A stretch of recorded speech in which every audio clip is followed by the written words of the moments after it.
Сэм всегда любил свою работу. Он был защитником животных и окружающей среды, и каждый день проводил в парке, где дикая природа расцветала во всей своей красе. Сэм понимал важность невмешательства в естественные процессы, но иногда внутренний голос подсказывал ему, что он должен вмешаться ради спасения.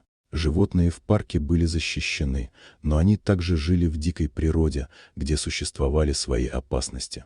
Сэм особенно любил наблюдать за львами, особенно за редкими азиатскими львами.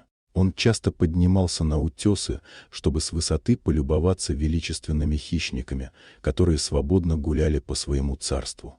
Но с каждым днем он все больше осознавал риски, связанные с жаркой погодой. Земля трескалась под палящими лучами солнца, и это создавало угрозу оползней.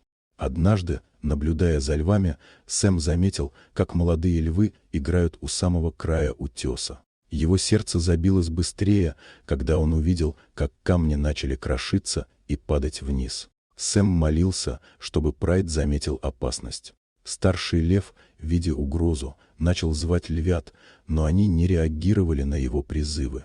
В этот момент Сэм понял, что не может оставаться в стороне. Он вызвал помощь и, собравшись с силами, начал осторожно приближаться к льву. Используя веревки, он попытался поднять льва в безопасное место. Другие смотрители, увидев его действия, поспешили на помощь. Сэм чувствовал, как его сердце колотится в груди, когда они наконец смогли спасти льва. Животное было напугано и непредсказуемо, но Сэм ощущал, что между ними возникло доверие. Лев, уставший и испуганный, лежал в траве, и Сэм начал развязывать веревки, чтобы освободить его.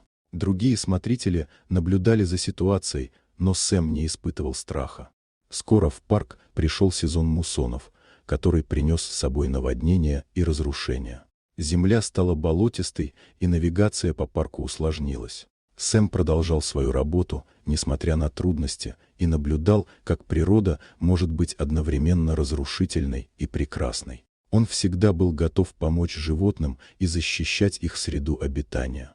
Однажды, когда Сэм проверял территорию, он услышал грохот и заметил приближающуюся волну грязи. Внезапно начался оползень, и он понял, что вернуться к джипу невозможно. Сэм быстро забрался на поваленное дерево, но поток грязи начал затапливать его.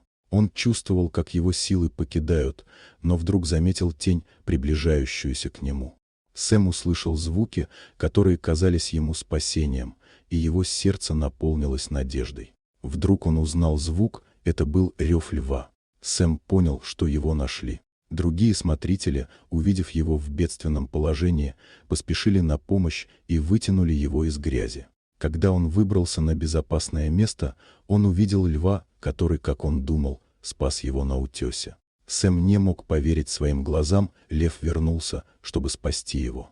После этого инцидента Сэм взял неделю отпуска, чтобы восстановиться. На третий день он вернулся в парк и, проходя мимо знакомых мест, заметил льва, который наблюдал за ним с некоторого расстояния.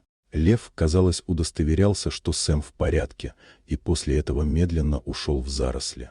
Это мгновение оставило глубокий след в сердце Сэма. Он понял, что их связь с животными гораздо глубже, чем он когда-либо предполагал. Сэм продолжал свою работу, но теперь он знал, что между ним и дикой природой существует особая связь, основанная на доверии и уважении. Он был готов защищать животных и их среду обитания, зная, что они, в свою очередь, могут стать его защитниками в трудную минуту.